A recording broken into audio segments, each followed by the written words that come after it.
people together behind the front, make sure there weren't no empty seats. And tried to fill up the bleachers behind it, but we weren't too successful with that. Also, the other thing we were there for was to look if there was any disruptors there.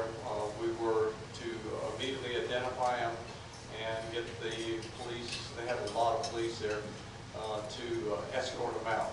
But luckily, didn't see any of that. Nobody said they had any disruptors in there, but they did have about 50 people or so outside. There were 8,000 people in the stands, 2,000 people on the floor, and there were 20,000 people outside. But that wasn't the best part of it. They had 94,000 people that requested tickets. That is unbelievable. He did a fantastic job. We were trying to get in the scene, but if you didn't have this little white thing on your coat, you weren't even get within 50 yards of it. So, Dick, you want to talk about the... Dick went to the bus tour in Washington, D.C., so I thought you might want to hear a little bit about what happened there. Yeah, around 3 weeks ago, I went to FieldWorks, put on a bus trip to Washington, D.C. for Jim Jordan. It was a rally for him to become next speaker of the House. And it was a good turnout, around 6,000 people, I would venture to guess. We had buses come in from North Carolina, Kentucky, Tennessee, Alabama. I've talked with quite a few people that were local from Maryland, the D.C. area. It's good turnout. I did see a couple of buses. One had a busload of South Koreans, and there was another busload of Iranians. There are Iranians that are against the regime right now in Iran, so they're pro-Iran for the overthrow of the government or replace the government or something like that. It was a good turnout. Jim Jordan spoke, Rand Paul spoke, Bill Lee spoke. It was a very good crowd. Okay, so that's what happened in the past. What's going to be happening tomorrow? I did send out an alert before. We've been gone for about 2 weeks, Katie and I. Tomorrow at the McDonald's right by 321. We're going to park in the lot right next to it. 9 o'clock in the morning, the folks, Michael Hensley from Knoxville, the Republican Party headquarters is going to be there. He's going to bring signs and a whole bunch of other things. We're going to meet there, have a McDonald's if you feel like having it, and then we're going to go out to the polls, pass out flyers. If you feel like you want to do door knocking or just all up to you what you like to do, but we do want to get some people out to the polls to hold up your signs for whoever you'd like to campaign for. So please come out if you can. Can I see a show of hands who might be interested in coming? We got one. Anybody else? Okay, that's good. So we'll have a few people there. I know Pop along over there won't be able to make it at the time. I know you're working at the poll. Okay, so come out if you can, and we'll see what we can do for our candidates. Remember, go on to the website and keep the minutes up. We'll put the announcements out there. And it's really important that you get your neighbors out to vote and let people know what you think about the candidates so that we can get the right people to the polls to get our candidates elected. As we usually do, we're going to go ahead and pass the basket right now. You'll find we finally gave up the ghost on the old microphone. We bought a new microphone because that thing was a disaster. So we spent a few $100 for a decent microphone. In fact, it's just like the one here. And that's why you see 2 boxes up there instead of 1. So we'll pass the basket out and help us out to pay for the microphone. And so the The next thing we're going to be doing is Ray Morgan's going to be talking about the Constitution with his Constitution class.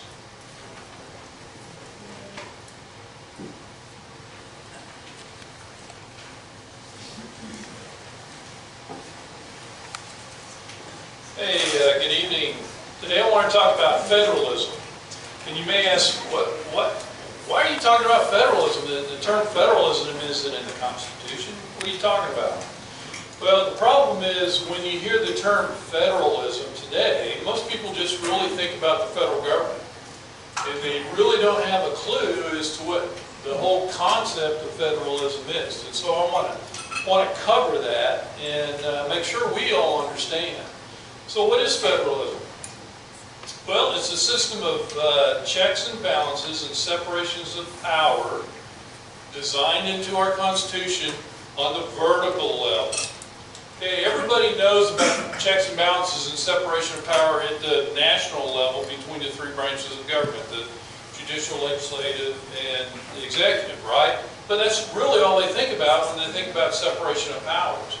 Well, our founders designed into the Constitution not only that separation of powers, but the separation of powers at the vertical level. So that those powers are separated, and each has its own authority and sphere of influence between the federal government, the state governments, and local governments. If you think about it, the way they designed it was kind of like a pyramid, where there's a little bitty top part of the pyramid is the national or federal government with very limited powers, okay? And then below that, you got the bigger chunk of state governments, and they have their own sphere of influence and authority. And then the big base at the bottom is local governments, the way it should be, because that is the, why should local government be the biggest and have the most authority? Because it's closest to people. It's closest to we the people, exactly. And so that was the design of our founding fathers. And I could give a bunch of quotes, but just one simple one from Jefferson. He said, "I believe the states can best govern our home concerns, and the general, meaning federal government, our foreign ones." Okay? So basically, federalism forms a conglomerate of governing bodies, each with its own sphere of influence, that provide checks and balances on the other ones. Sort of a free market system of governance, if you will. And I'll talk about that here in a second. But government was supposed to be decentralized through those various levels. And each state was able to do things their own way, try different programs, and if each state was doing it on their own, it would be obvious which programs and policies work best, because one state would be prospering and another state wouldn't. Localism was actually stressed in our federal systems, where towns and counties were the basic units. Everybody knows who Alexis de Tocqueville was, right? He wrote Democracy in America in the 1830s. He said in that book, every village formed a sort of republic which was accustomed to conducting its own affairs. And in fact, he wrote he didn't see why anybody would really even want to run for national office, because they had no power to do anything. You know, their powers were so limited, it wasn't any big deal. It was at the local level where things got accomplished. Well, that was the design. Alexander Hamilton, again in the Federalist Papers, he stressed this. He said, "This balance between the national and state governments ought to be dwelt on with peculiar attention, as it is of the utmost importance. It forms a double security to the people.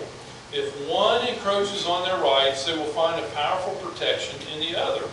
Indeed, they will both be prevented from overpassing the constitutional limits by certain rivalships which will ever subsist between them." In other words, they were saying that if the federal government's encroached on the states push them back. And if the states encroach on what the federal government should be doing, they push back too. Well, that was by design. There wasn't any ultimate authority, but each had their own sphere of influence to push back on the other if they got out of their specific sphere of authority. So again, it was a market, free market concept for states. So let's just take a little example of welfare.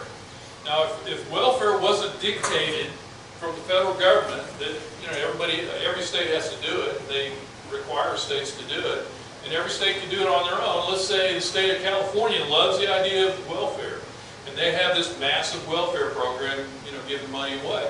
Tennessee decides, we don't like welfare. We don't think that's a good idea at all. It's not an appropriate thing for government to do. So we have no welfare at all. Well, guess what will happen? If California has this massive welfare program, and they got to pay for it all on their own, Tennessee doesn't have one at all, what do you think is going to happen in about 5 or 10 years? Everybody's going to look at California and they're going broke, and all the bums and lowlifes are moving to California to get free stuff. And Tennessee's economy is expanding and blowing up because we're not charging high taxes to pay for all that. Then all the other states can look and go, wow, look what's happening in Tennessee, look what happens in California. Gee, I think we want to emulate Tennessee, not California. So again, a free market of government, but that can't happen today because the federal government is mandating that we all have to do it. Again, the federal government has overstepped their bounds. Federalism, again, it's not talked about, that word isn't said in the Constitution, but the Constitution is very clear on setting up that federal system. Now, I think, in fact, the word federalism really came about after they came up, after the Constitution was signed and through the ratification process when they started using that term. Anyway, the Constitution set it up, limited enumerated powers given to Congress in Article 1, Section 8. I've talked about that over and over and over again. But they also limited some powers from the states in Article 1, Section 10. In other words, they made a list of things the states couldn't do. Again, they're trying to say, okay, this is your sphere and this is your sphere, and you shouldn't go between them.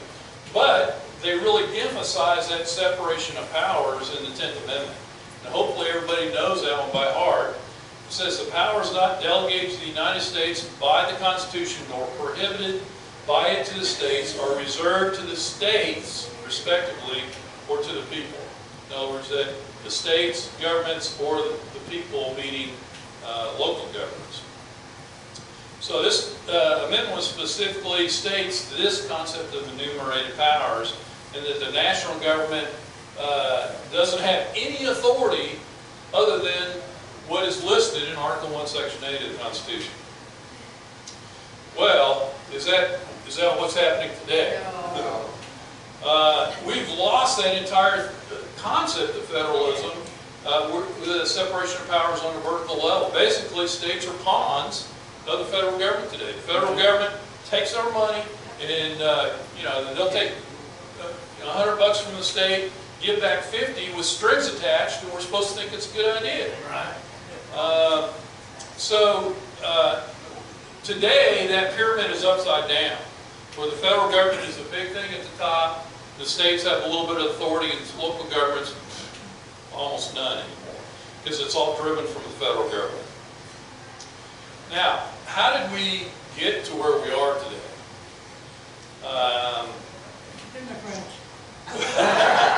Well, yes. Short answer. But actually, there have been 2 amendments to the Constitution that have radically changed our system of federalism. Anybody think of what those 2 amendments are? 16 and 17. 16 and 17, absolutely. They were both passed in 1913, the same year.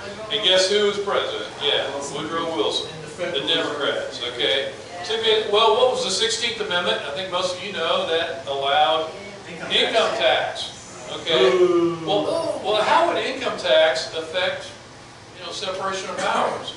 Well, you think about it. That was the first time that the federal government could go and tax we the people directly.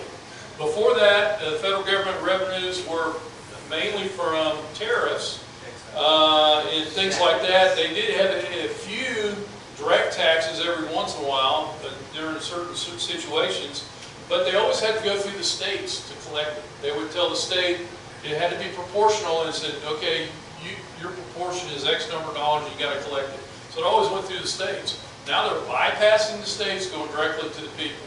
So that gives them tremendous power by that direct taxation, but it also gives them a whole lot of revenues to expand in all these federal programs that we have going on now. If they didn't have the money, they couldn't do it. Well, they've got the money, and that's how they get the money. It's through the 16th Amendment. Okay, the 17th Amendment, what was that? Okay, election of senators, exactly. Well, most people, and probably everybody in this room knows, but most people out there have no clue that senators used to be elected how? State legislatures, right? Okay, and so when that changed, and by the way, that's Article 1, Section 3, the first paragraph. If you read it in there, that's the line. That's the part that's parentheses. Changed by the 17th Amendment. But if you think about it, it sounds more democratic, right? It sounds more democratic. Well, of course, that's how they pushed it. That's how they got it passed. And it was the progressives that pushed it. And again, anytime you hear the word progressive, think socialist, because that's the same thing. But the problem with that is, again, it destroyed that balance of powers. Now you have senators that are really not beholden to anybody. Before that, when the senators were appointed or elected by the state legislatures, what happened is they could and did very often recall the senator. If they weren't voting the way the state wanted to vote, boom, they were gone, and they were yanked and another guy put in there.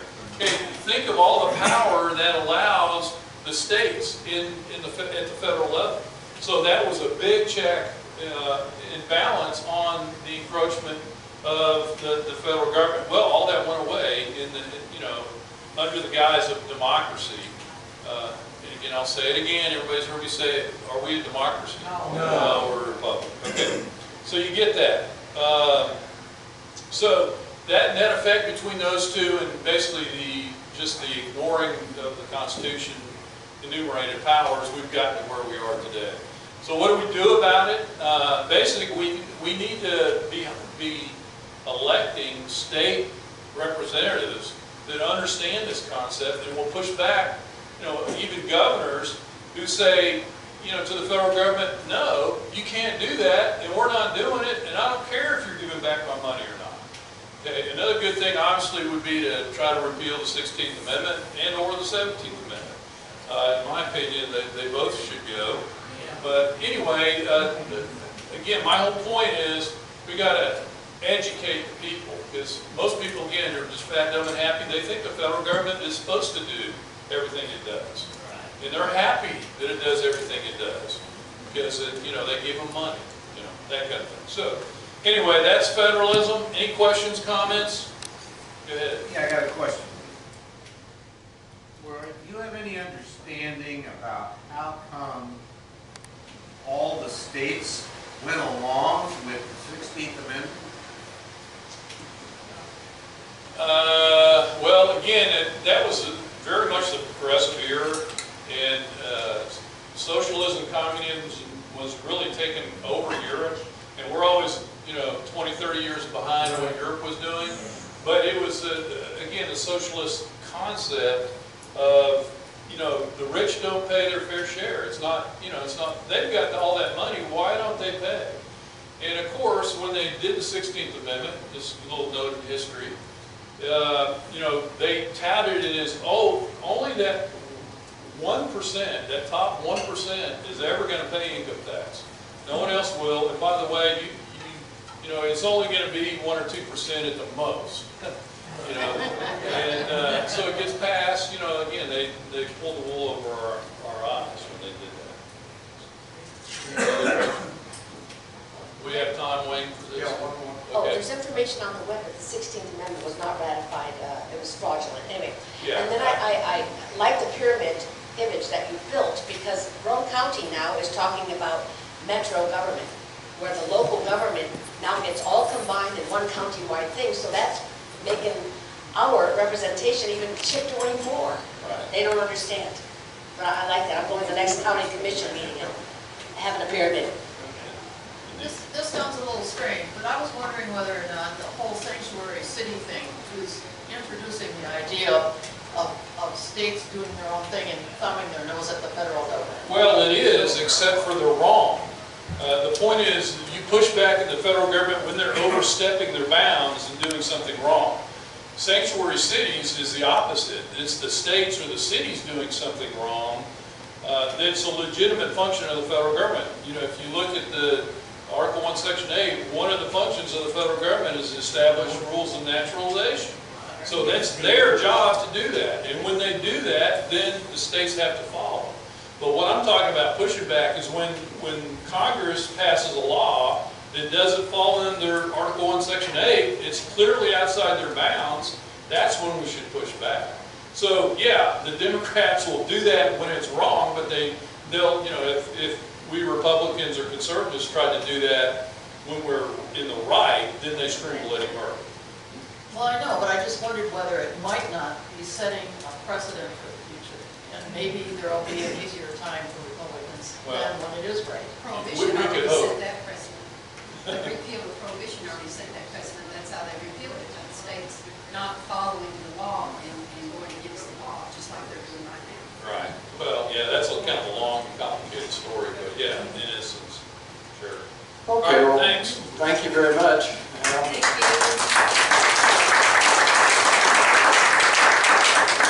Better climb back there, I'm just going to talk from here. Now we have our guest speaker, John Ragan.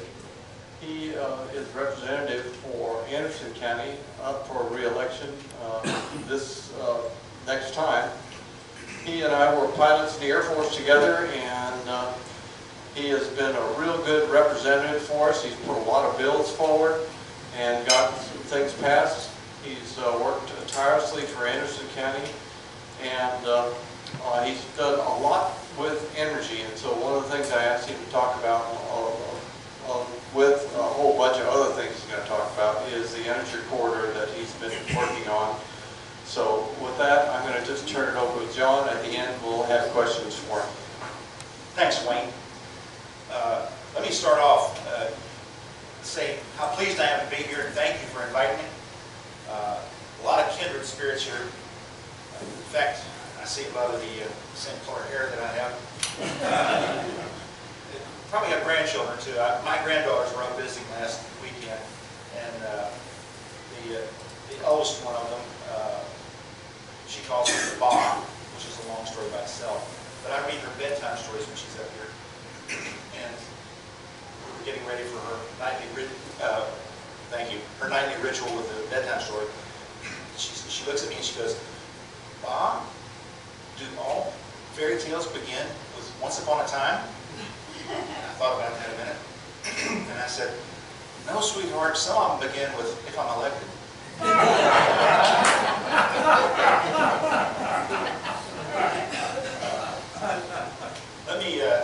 I came prepared to discuss a lot of different issues with you if you're interested.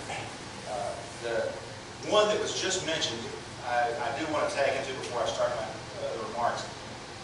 The 17th Amendment. I carried a bill, which I couldn't get out of committee, to try to get around the 17th Amendment. Essentially what this bill says, well, okay, everybody can vote for senator, but we're going to put the nomination back in the legislature. So the legislature would nominate the candidates for Senate, both parties.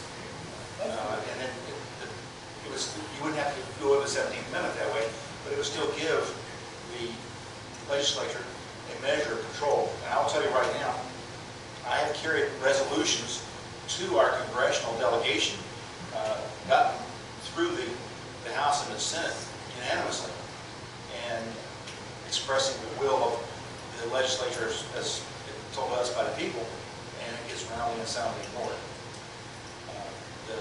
In the past, before the 17th Amendment, such a resolution was marching orders.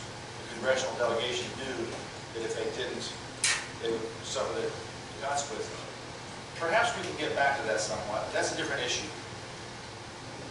Wayne asked me to talk to you about energy, so I'm going to do that. Also, lay a couple political speeches on you here before we get going. Energy, as you all are aware, I'm sure, if you stop and think about it, is integral to our entire economy. You have a real obvious connection with a company like Alcoa, which melts aluminum with electricity, and it's very obvious. And then likewise with Nissan or Volkswagen, they power their machinery with energy. So it's a very obvious connection to the manufacturing sector. Not so obvious, but equally important to the service industry. If you stop and think about it, those stores for which we go to get products or go to get advice for buying stocks or getting a contract for funeral services or whatever, their storefronts use electricity. And in fact, they are just as dependent on that. And indirectly, the other side of energy, which I've been talking about the industrial side, the other side, of course, is our transportation sector, which is a huge energy user. And from that standpoint, we in Tennessee have kind of floated along on that energy piece there and really not been aggressive about stepping out and trying to make our state better. Let me address a few comments on that too. Most of you, of course, are aware that right up the road here is the White 12 complex and the Oak Ridge National Labs. The Oak Ridge National Lab is the premier national lab in the country.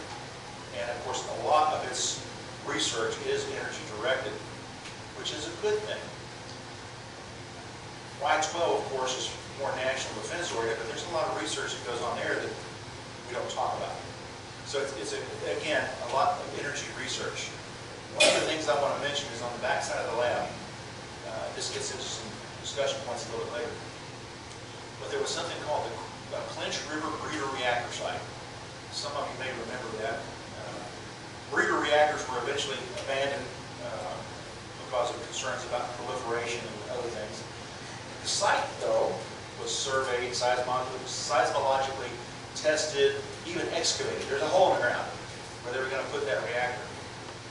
The reason I mention that is we now have a new energy source on the horizon.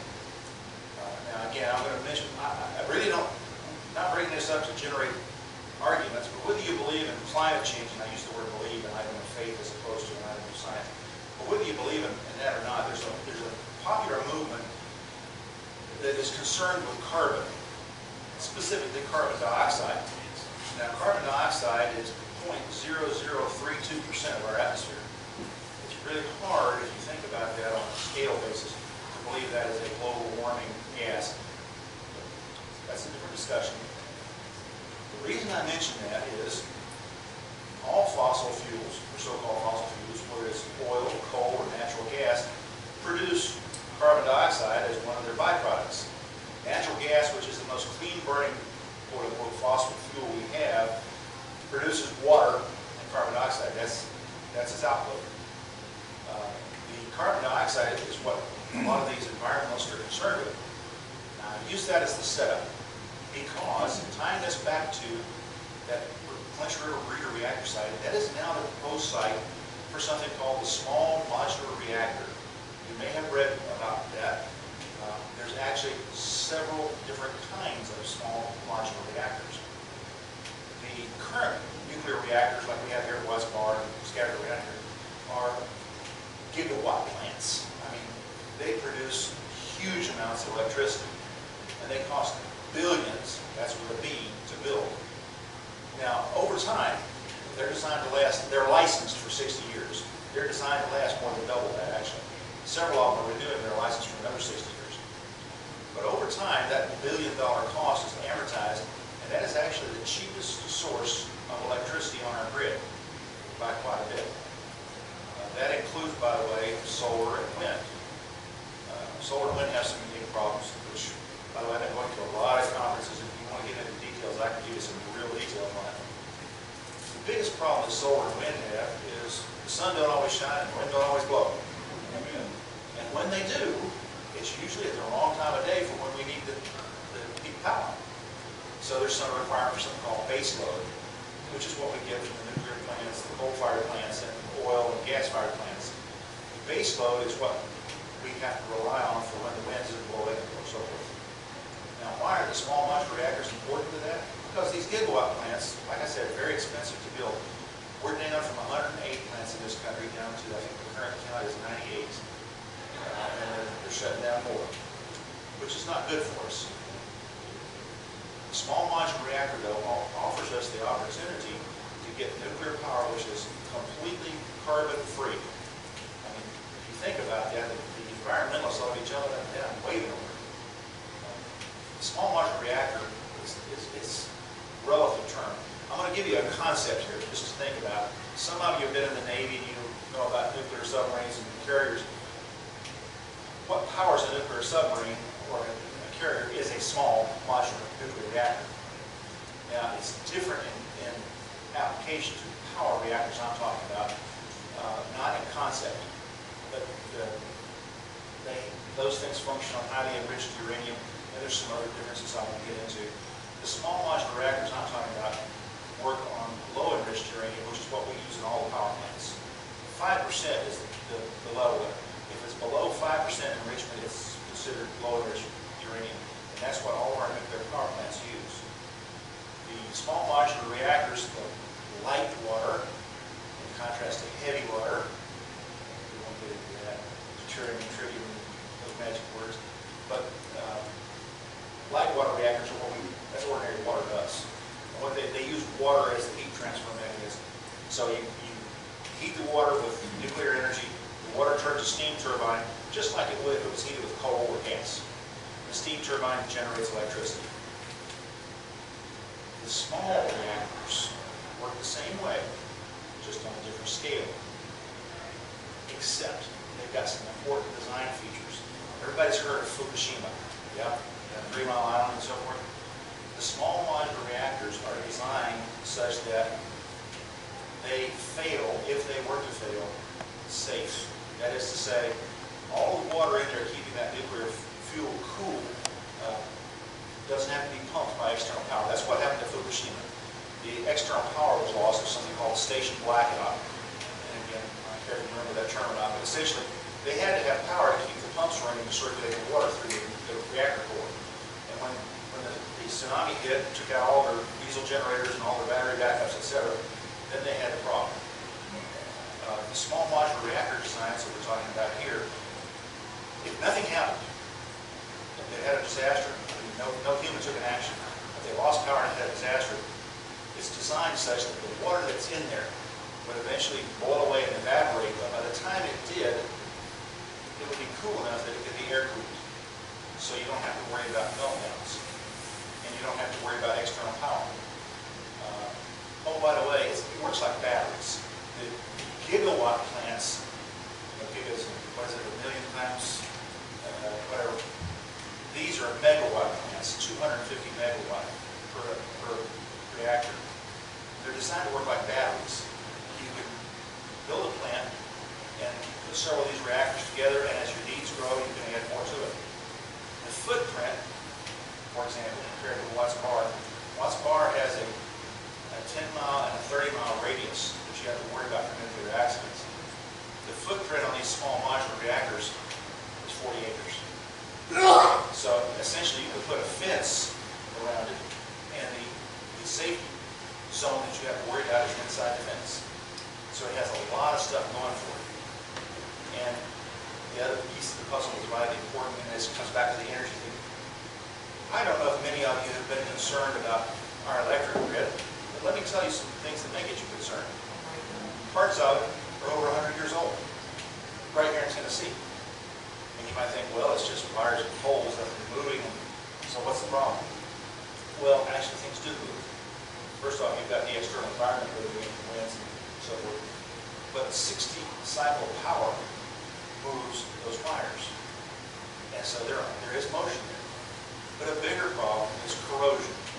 And corrosion on the towers, those are steel towers that will eventually corrode away and have to be replaced, believe it or not. As big as they are. But even that is not the bad part. The bad part, I'm going to ask, any NCIS fans in here? When I guys. They had an episode a number of years ago where the terrorist was going to take out power to the entire Northeast by attacking these critical substations. And they said, well, there were 6 of them they had to take out. Well, you know, the good guys went in and they shot the bad guys before they could do the filthy. The episode ended mighty fine. 6 is a bad number. Try 9. 9 critically placed failures to take out the entire Northeast grid. Now, I'll give you another story. Back in 2014, there was an attack in California. It was a coordinated attack, and the newspaper correctly reported that, well, if you didn't read the one story and didn't understand what you were reading, it didn't sound that bad. A bunch of organized, well-trained, what can I say, actors, bad actors, went into this substation and shot up a particular transformer. This particular transformer, they came within, well, actually the number was classified. They came within a few rounds of being able to completely shut that transformer down, which would have shut down the entirety of Silicon Valley. And furthermore, they had cut the lines going into and out of the fiber optic cables and everything, so that their attack, it was a military-style operation, and it was very close to successful. Oh, by the way, this particular transformer, we don't make in this country anymore. It has to be ordered from China. And guess what?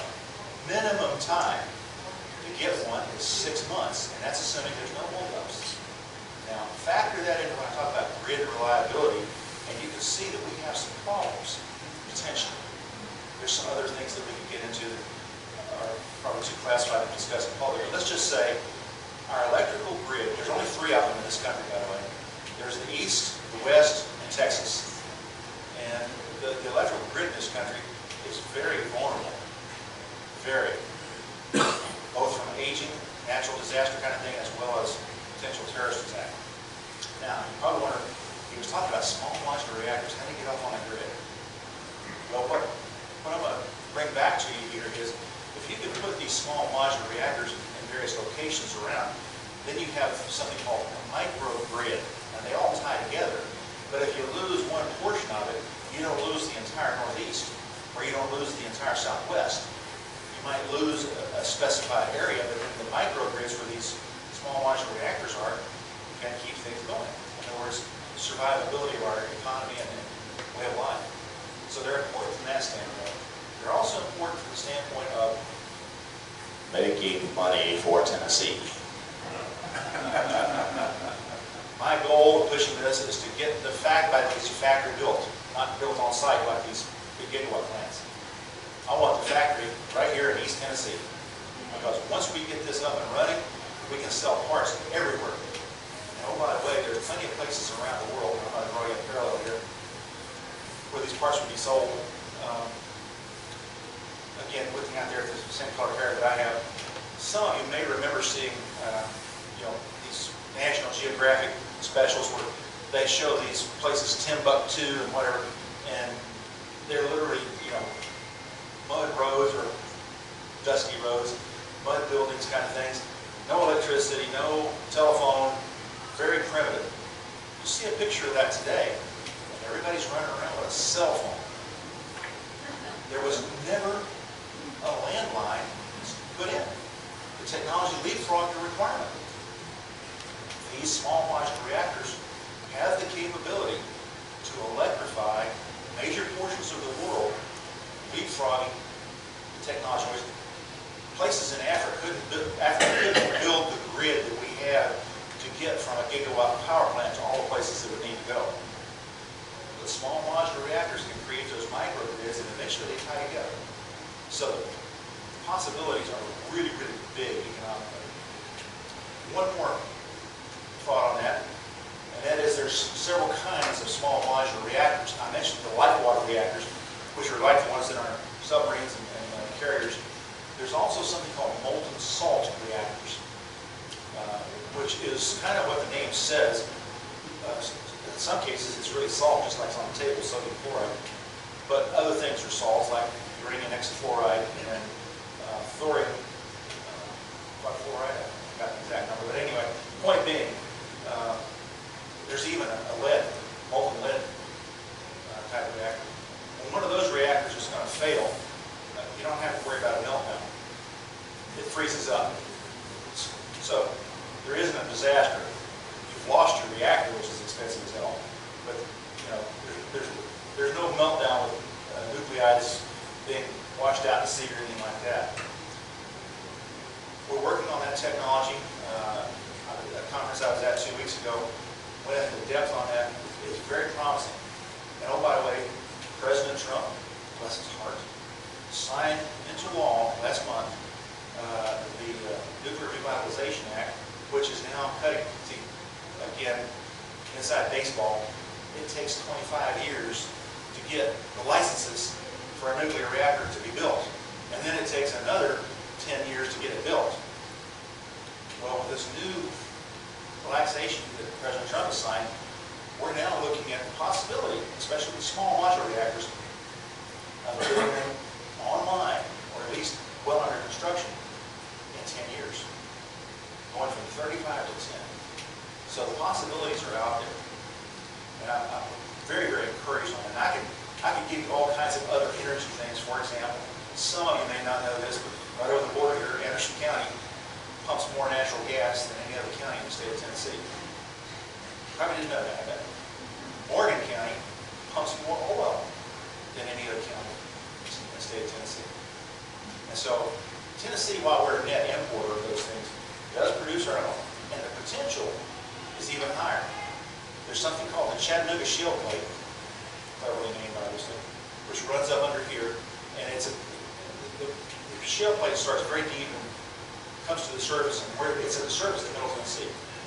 The problem is you have to have the right depth to get the right amount of pressure on it to make it produce oil. In this area, it's the right depth.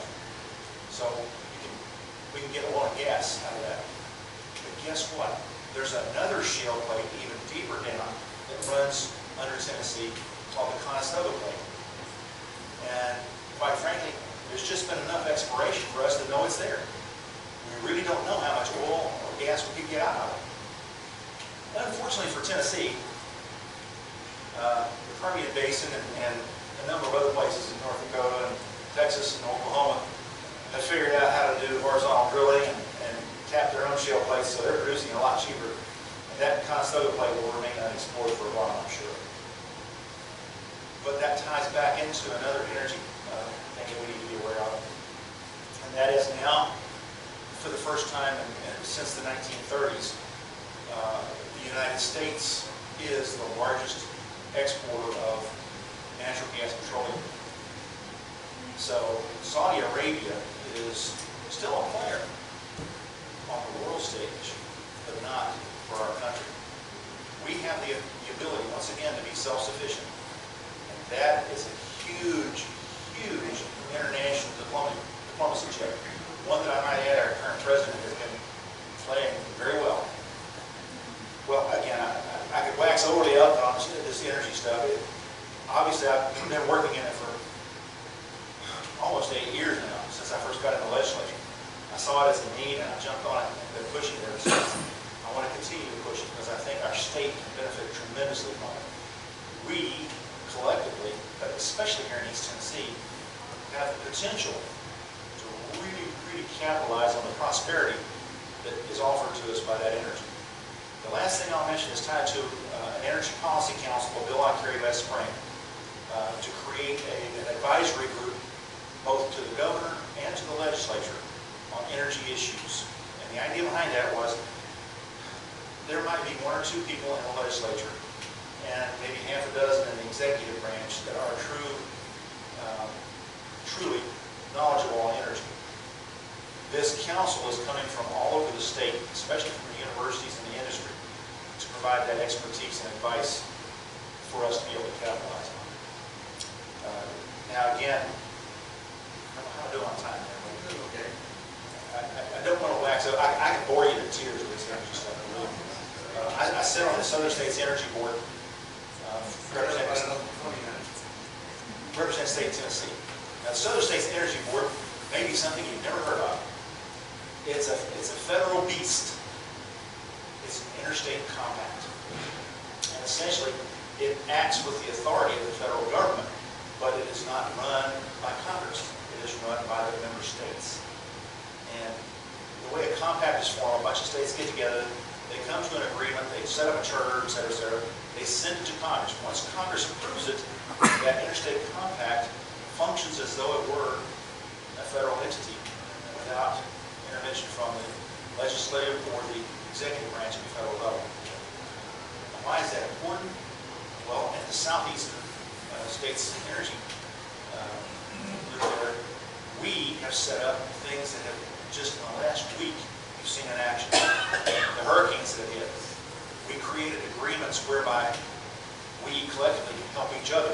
That is to say, electricians from Tennessee don't have to worry about their licensure if they're going over to South Carolina or North Carolina to help with that emergency response. We don't have to worry about the bucket trucks meeting the requirements of Georgia or Florida when they're going to help, because we've already worked those details out. And oh, by the way, for those that, again, are into the carbon thing, the Southern States Energy Board has run a carbon sequestration research project. And, oh man, I could really wax out on that. What they're doing is they're capturing carbon out of a coal plant, they're carbon dioxide, they're putting it in a pipeline. This is in Mississippi, by the way, Kemper County, Mississippi. And they're pumping it over to Louisiana, who is pumping it into their oil fields and increasing their oil production. So you're getting a commercially viable product capturing carbon dioxide out of what would be the stack gas. Good thing, believe me. But that was a demonstration project. A company in Texas, whose name just left me, came over and said, "Wow, you guys did a good job on that. We'll pay you to license and stuff." Then they went back to Texas, and they're doing it in Texas now on a huge commercial scale. So for the environmentalists that are concerned about carbon dioxide, we are doing something about it. And the Southern States Energy Board is leading that. Now again, there's a lot of other things I can go into on that particular scale, but let's suffice it to say, that is a good thing. It's a federal entity without the interference of Congress, which is something I think really benefits us. One other thing I want to mention, again, I'm talking entities without the interference of Congress. I also represent Tennessee on something called the National Conference of State Legislatures, which, as the name implies, every state belongs to. In fact, I am the co-chair of the nuclear working group for that entity. And in that capacity, by the way, it's a co-chair because we don't want partisanship. There's a Democrat chair and a Republican chair, co-chairs. In reality, what it works out to be is whoever's got the time does the work as the chair, and then when they run out of time, the other person does it. Nonetheless, the idea is that we have a group here that represents all the states on particular issues. Now, the nuclear working group is primarily those states that have nuclear power plants or military facilities or something like that in them. And we get together and visit these various places, look at the problems, discuss solutions, and we also, again, coordinate. For example, again, many of you may not be aware, but every time a piece of nuclear material, whether it's a waste product or whatever, moves across state lines, there has to be an interstate agreement. And I'm not going to go into details on that, but let's just say when one comes from Georgia into Tennessee, the Tennessee Highway Patrol picks up the coordination piece from the Georgia Highway Patrol, not federal entities. And that material is properly secured and escorted as it travels across our state by state entities. And likewise, when it gets to Tennessee and crosses into Arkansas, Tennessee Highway Patrol hands it off to Arkansas, and so forth and so on until it gets to its final destination. Speaking of things that move, one of the things that everybody's interested in is quote-unquote nuclear waste. And that is one of the big things that this working group that I chair is concerned with. True waste, which again, if some of you worked on class, if you know what that is, transuranic waste. Don't ask me to explain that name. Basically, it's stuff that people use when they were working around uranium.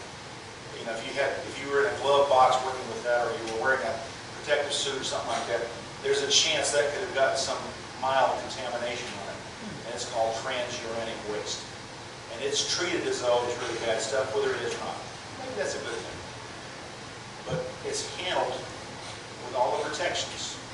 And again, this nuclear working group is responsible for helping coordinate those kinds of things that happens to the waste, as well as, believe it or not, some of the cleanup efforts, which you may have read about. There's a huge cleanup effort going on at what used to be K-25 here in Ragan County. Is now the East Tennessee Technology Park.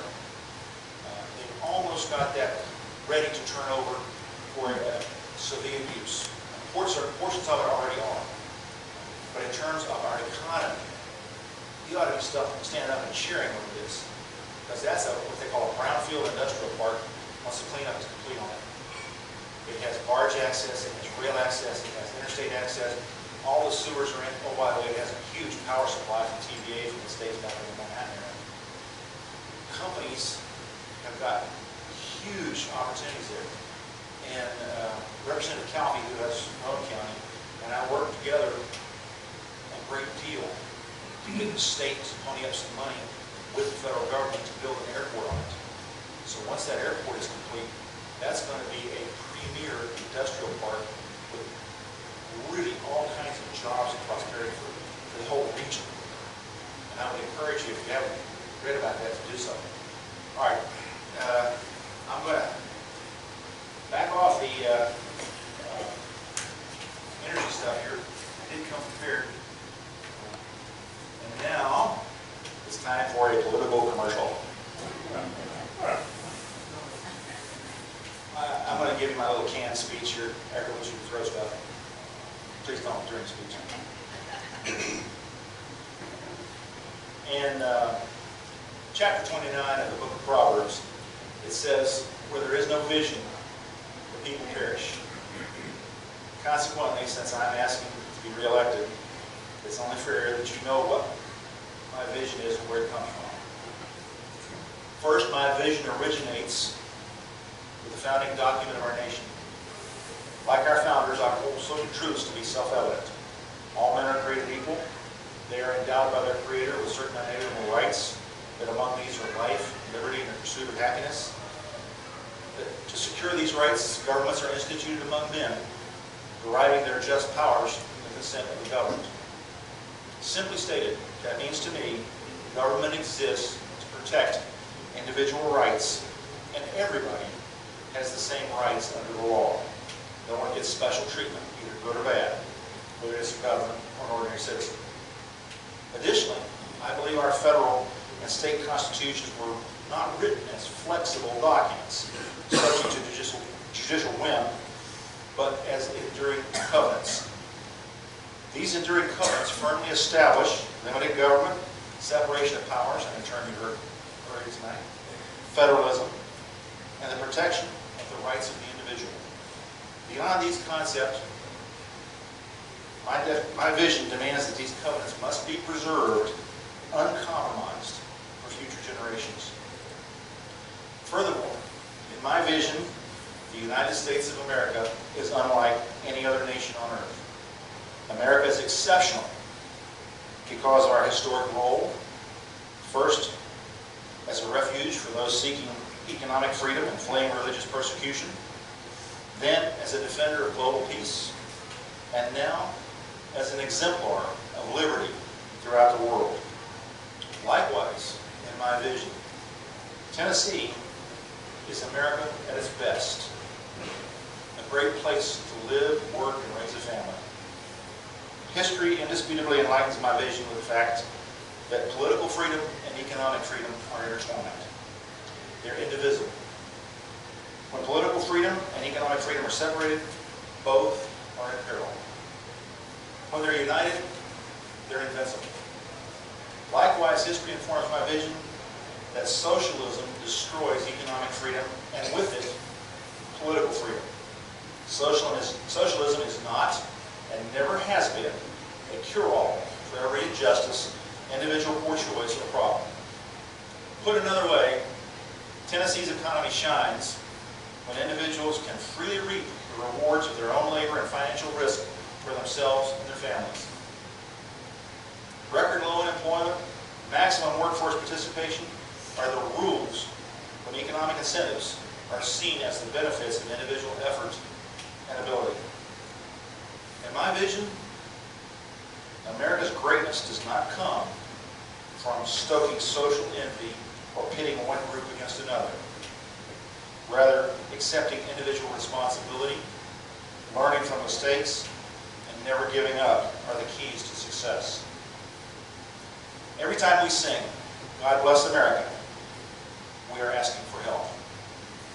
We ask for divine help so that our country can fulfill its promise.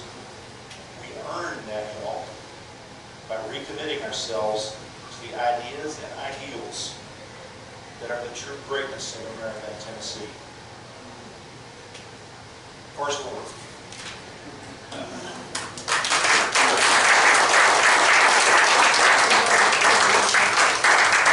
I did come prepared. Wayne warned me that there would be some questions about the Improve Act, but I'll take yours first. I thank you for coming, Madam President. You're trying to do microphone? Yeah, I'm trying to do microphone. Hello, this is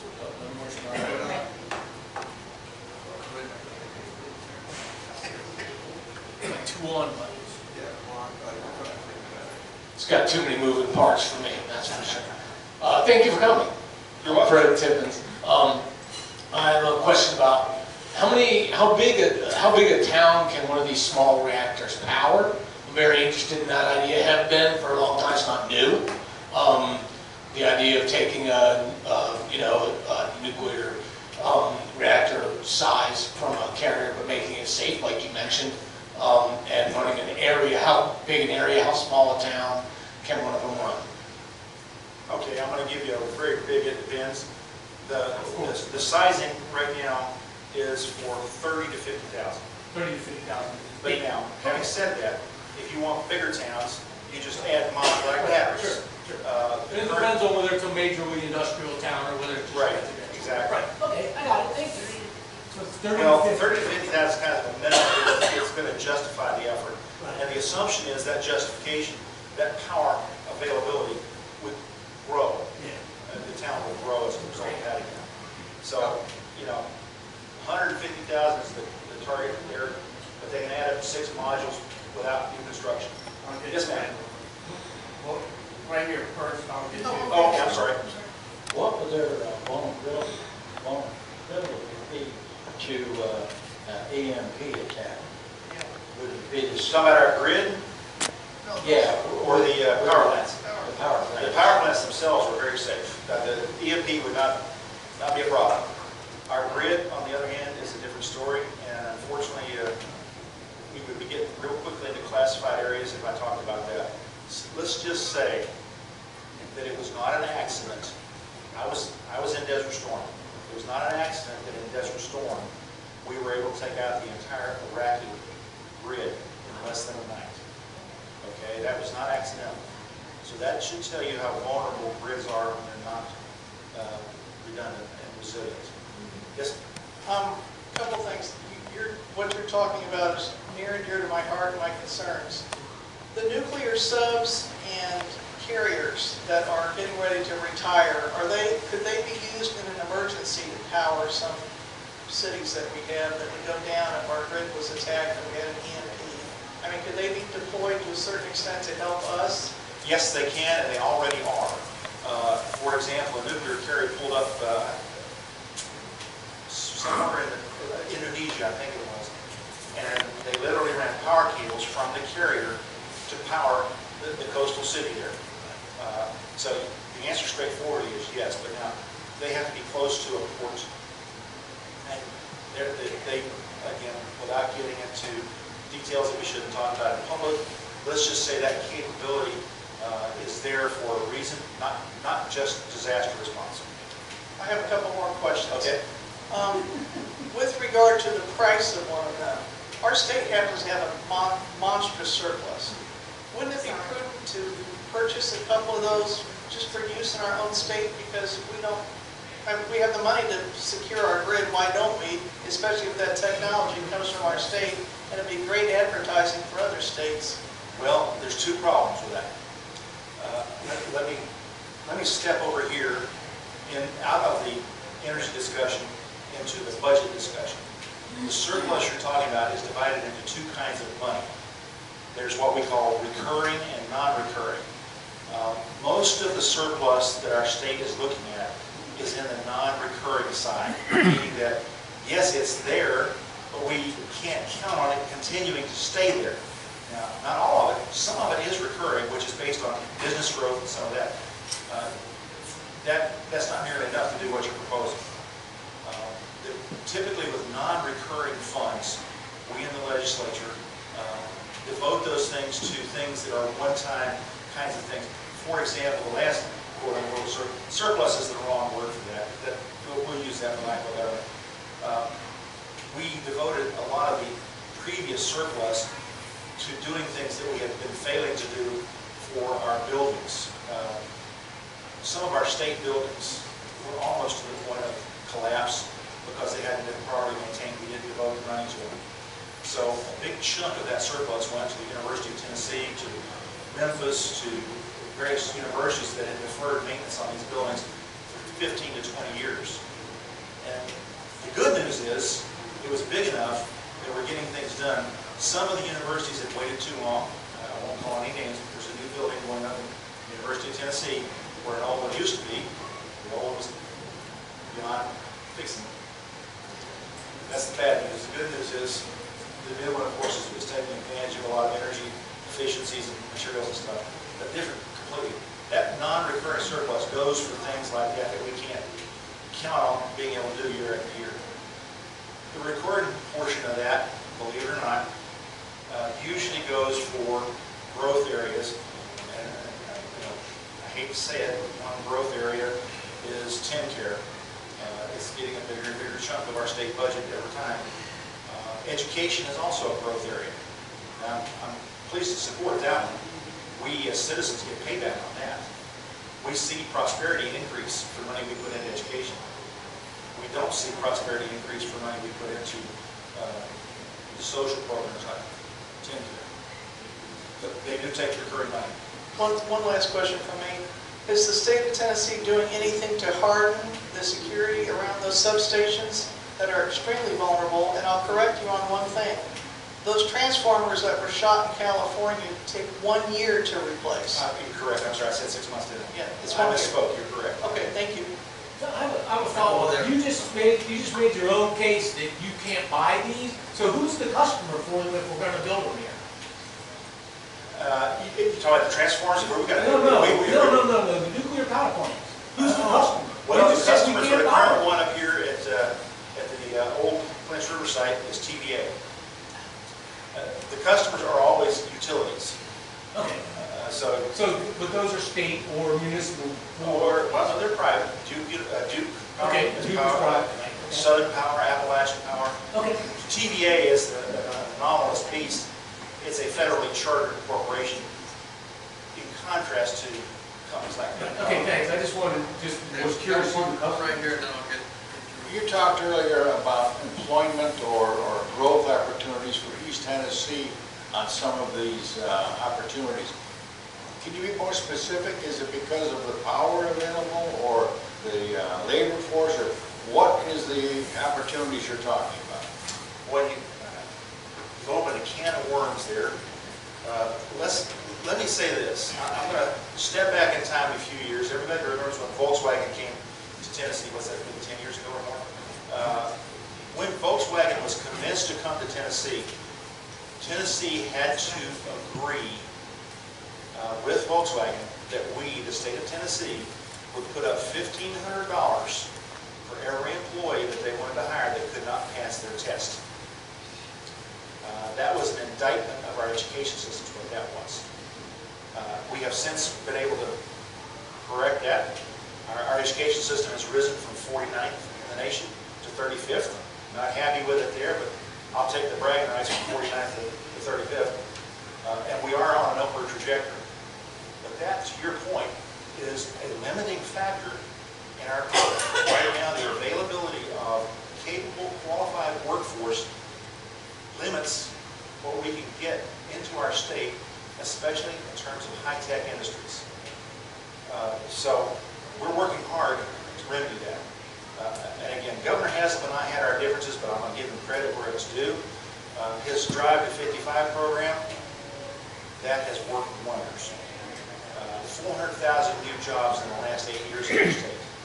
And in no small part because we've been able to convince companies coming here that we have workforce ready. And that brings up another problem, which I thought somebody might ask about. While we have educated workforce members essentially ready right now, we don't have workforce members that can pass drug tests. And that's another limiting factor. I hate to say that, but it is. Yes, ma'am. I read a book called 1 Second After, and it's a story about Red being hit and how it would create the catastrophe of a mega huge, and people would die. And it's a very scary book, but it tells a story about Red being hit nationwide. I mean, and it could happen. Absolutely.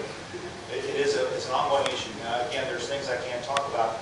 It's not as much of an issue as it was, and please let me off the hook by telling you that. I will say in the same breath that it is still a very serious and big issue. And that there are a number of us that are concerned with it, that are working on it, that raise it through the proper channels.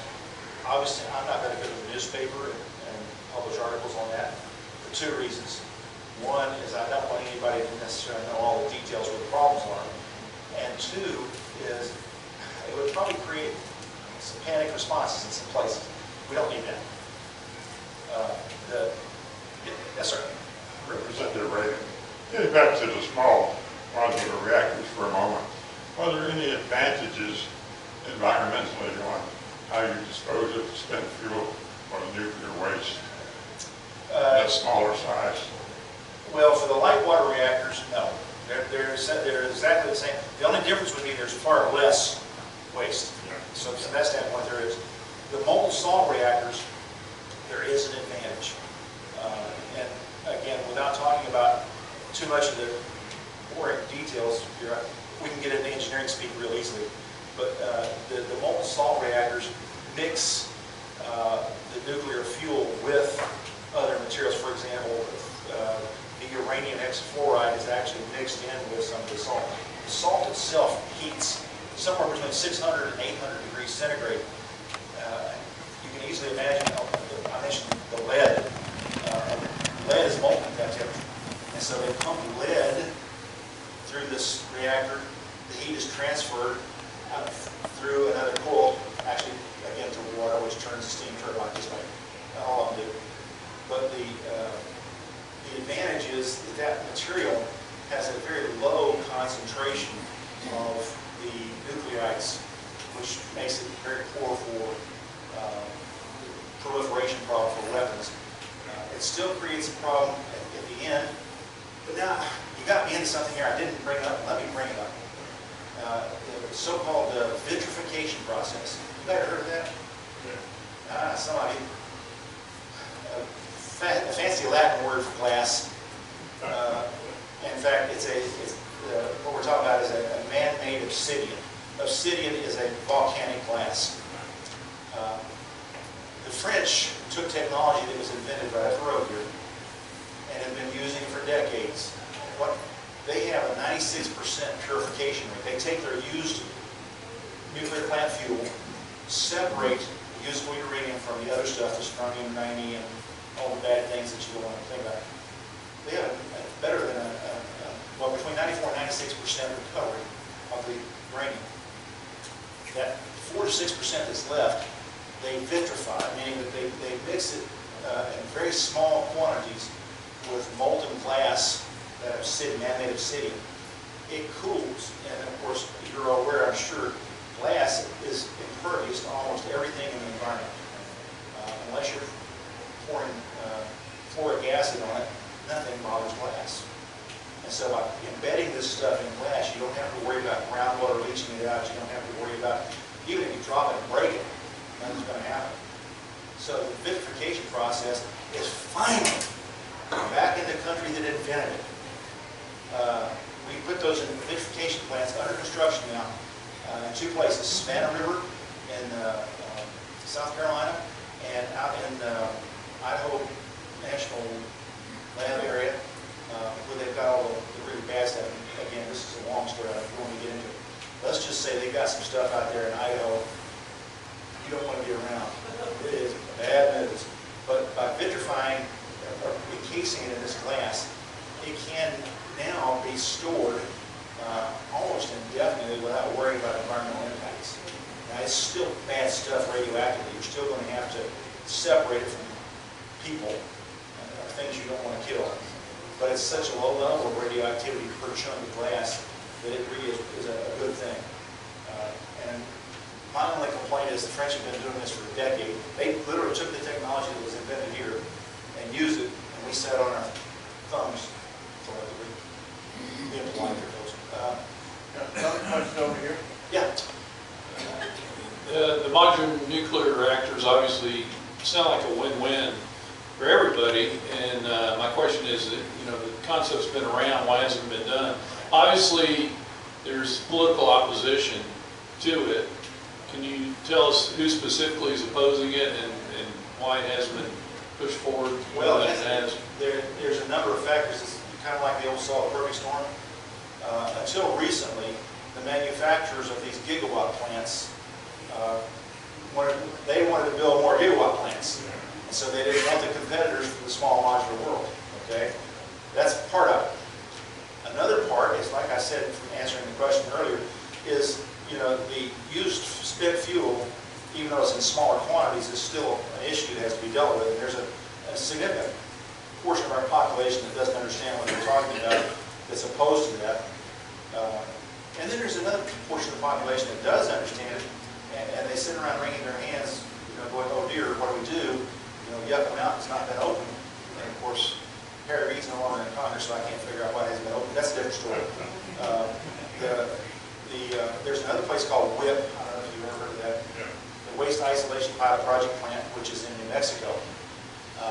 There's a huge salt deposit about 2,000 feet down that runs from southern New Mexico, the Texas, New Mexico border, all the way up into, I believe it goes as far north as Nebraska. But this salt deposit there is thousands of feet thick. And what they've done is they've literally cut a salt mine into this thing that's down about 2,000 feet. And that's where a lot of our true waste is being shipped, right from here to there. And it's being stored in this salt mine. The wonderful thing about salt, this is true salt, sodium chloride, it's not on the table. Salt is impervious to water. Water will not pass through it. Water will dissolve salt, but it won't pass through it. So whatever you encase in salt is going to be free of water. The other thing is salt is plastic.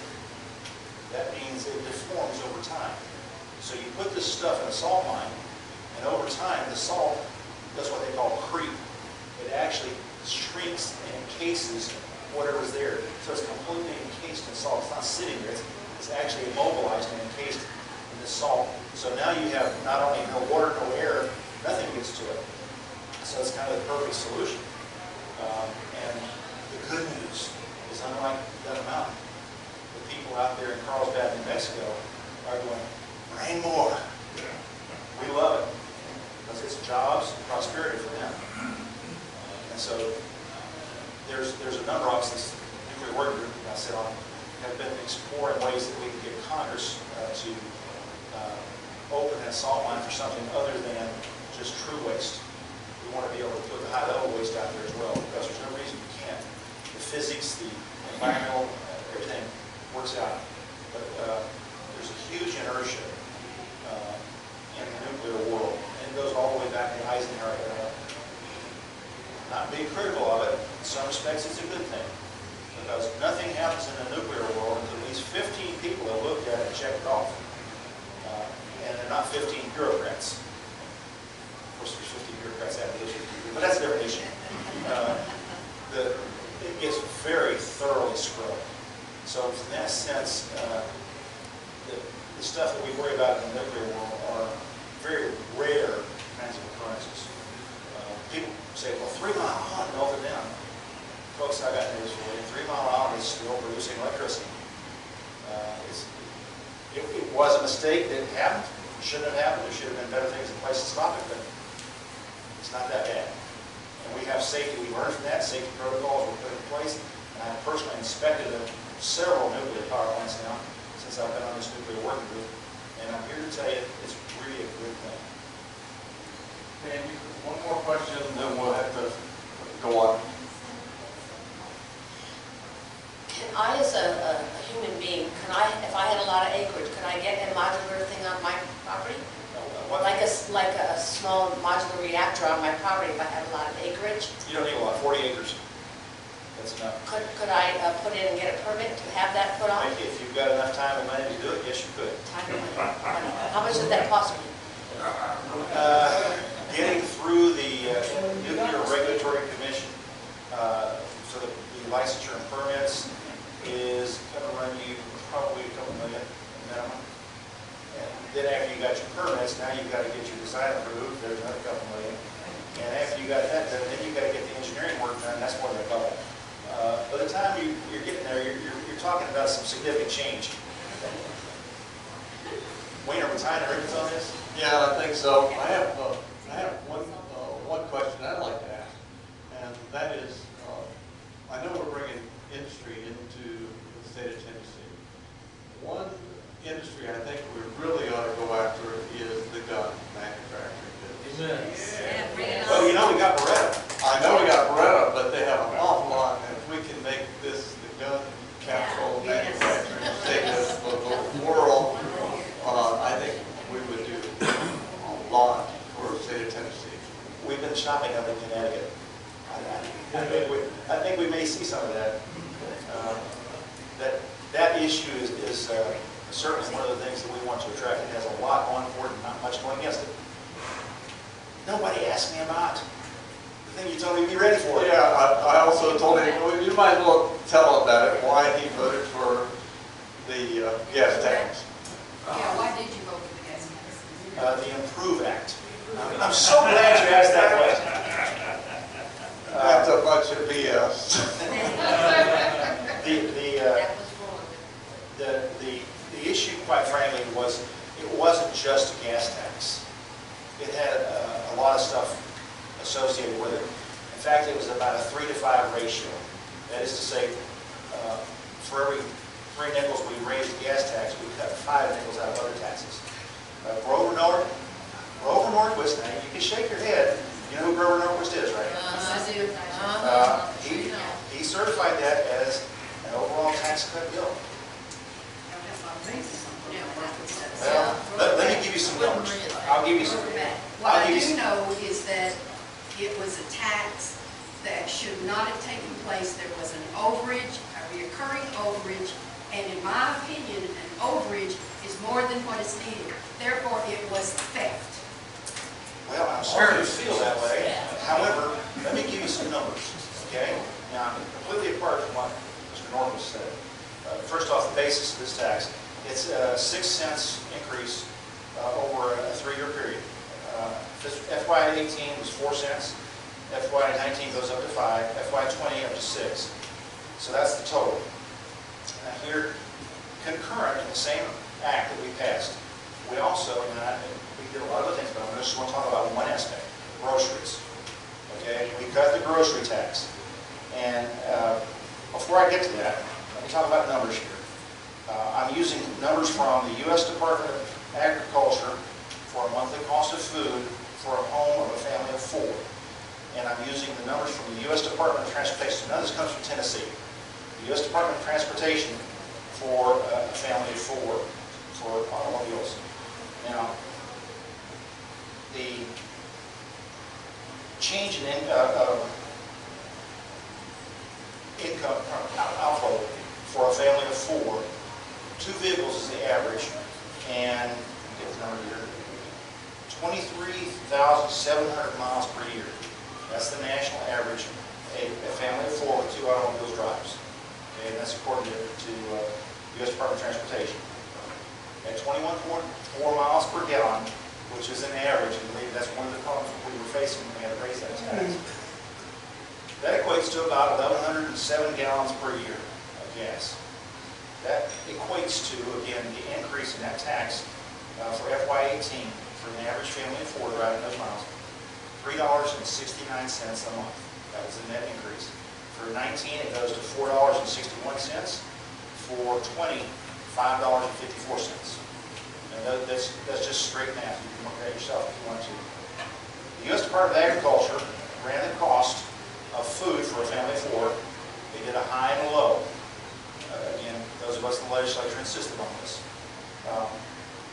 For a low-cost plan was $772 a month. For a high-cost or moderate, I almost say high-cost, a moderate plan was $960 a month.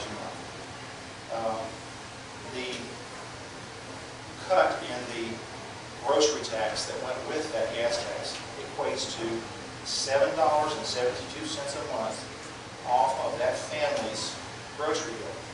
Now, if you go back to the numbers I gave you there, even in FY20, the net increase in gas was $5.54. $7 and, what did I tell you, 72 cents. The average family of 4, just using those figures, is actually got $2 and whatever it is per cents in their pocket. What was the actual cut in grocery tax? As a percentage, or let me see if I've got that. The groceries cost more because it costs more to get there. Okay, now, Grocery prices. we looked into that. We called in the Truckers Association to testify before us on that particular issue. And here's the difference. Families buy groceries by the pound. Trucks haul groceries by the ton. All right? So the increase in cost per ton is less than a penny, far less than a penny per pound. Now, I'm not saying that they don't raise the prices and use that as justification, but the net cost of the transportation piece, and this came from the National Association, not just the Tennessee group. Diesel went up even more, but we raised the diesel tax in accordance with their recommendations, so this number came from their calculations. It's far less than a penny. In fact, I forgot the gentleman's name, but we had an individual from the Grocers Association testify before us. And he said the price difference between store brand and name brand of a product on the shelf was greater than the price that increased from the fuel cost associated with that. And again, I invite you to remember, those trucks, 80,000 pounds of trucks, 60 to 80,000 pounds of stuff at a time. And so, I dare say that all of us in this room, if we ate everything we could eat out of a truck, it would take a long time to get rid of 80,000 pounds. So the cost on that is, yes, there was some, but it was far less than a penny a pound for the groceries. How about the cost of going from your house to the grocery store? Well, again, that's the numbers I gave you. The cost per month, assuming the same mileage driven, which includes the grocery store, was in FY18 an additional $3.69 a month, all the way up to FY20, $5.54 a month. Still does not justify the fact that there was an overage, a reoccurring overage, which by definition says you have more money than what you need or are using. You have people who are having a hard time making ends meet. You turn around and raise the tax when it is not needed. It is kept. We cut the taxes too. Are you ignoring that? Yes, I am, because it does not balance out. Your numbers are not balancing out. I just read them to you, and I gave you the sources. How about this? Instead of the slick ass that all of you guys have voted for it, have come up and be able to present to a road, you just quit taking money from the transportation fund. How about that? Okay, the last person to take money from the transportation fund was Phil Bredesen. Right after that tax was passed, there was $108 million put into the general fund. Hasn't No, taken any money, you told me, hasn't didn't take any money from transportation fund. He did not. Somebody's lying, I'm not calling you over. Well, Because I've heard that we all heard that Haslam took money from the transportation fund. yes, it did, That's a whole room 108 million. If you full call of the, us. We call put the money, revenue office, they specifically stated 108 million was taken of that money and put into the general Tell fund. him. we put 160 million into the transportation fund out of the general fund, paying back what Bredesen had taken in. Now, I'm the first one to tell you that the finance committee and the arcane figures, the book we get is this thick. And the individual I hired as my assistant is an econ major out of college. And he and I sit down and go through things. And so I will tell you that it's incredibly complex and where things go and transfer. It's not, yes, it's by design, but it has to be. It's running a state government with a $32 billion budget is not easy. I'm here to tell you. I sit on government operations. Okay, that's the watchdog. Every executive agency in the government has to come before this committee. They get 2 audits. One is a performance audit. That is to say, how they are doing their job in relation to how they should be doing it. And the second is a financial audit. And I see those numbers for every agency. They literally come to me personally. I'm the vice chair. I go through them. And I'll tell you, it is not easy. It's a complex task. And I'm absolutely certain that I miss some things sometimes. But I assure you, I don't miss them intentionally. And these numbers that I gave you are real. Again, I intentionally did not use any of those numbers that I gave you for sources. Nothing came from within the state of Tennessee. I used the U.S. Department of Transportation, U.S. Department of Agriculture. Those numbers did not come from within Tennessee. And you can go online and look them up. I'll check them. Okay, we're gonna have to cut this off, and you guys can talk about this after the meeting. By the way, thank you. Thank you very much. Okay, well, thank you so much. That was quite enlightening, especially with all the energy stuff. Thanks for bringing it up. Yeah, well, I thought you would get that point of view. And there were other writers that were on that bill, including something about the veterans. The veterans, yeah, was also another one. Veterans property tax relief was also in that bill. There was many things in there. You're on the committee for veterans. So. I do have one question. Are they going to revise that in-state tuition? Uh-oh, we got one more. Are they bringing that back again? The answer to your question is probably. But I came prepared for you. All right. Feel free to leave, but I'm going to give you the political commercial for in-state tuition for illegal aliens. As I see it, if these illegal aliens want in-state tuition, they already have options without us passing a bill to get it to them. The first option is very straightforward. They can apply for in-state tuition at a college or university in the country where they're already legally a citizen. The second option is equally straightforward.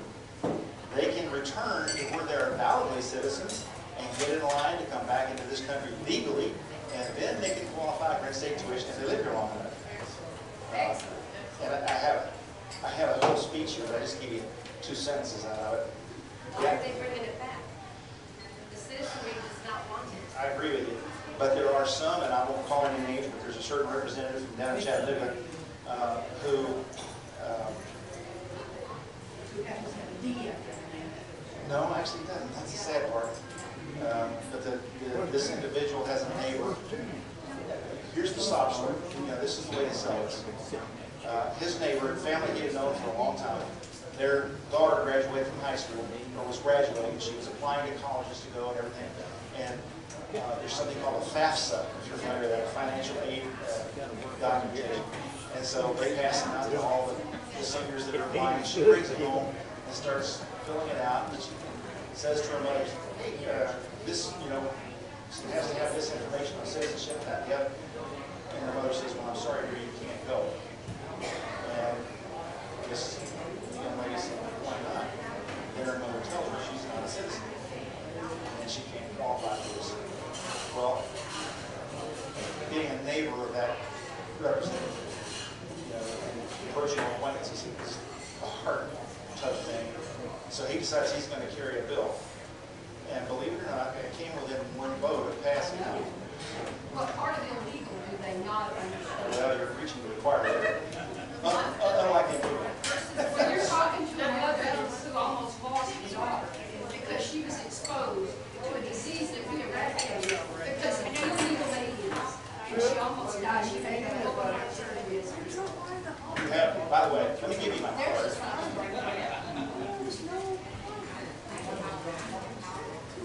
Well, I know we lost a few people, but thank you so much for coming, and it was really good. And we'll see you all next time.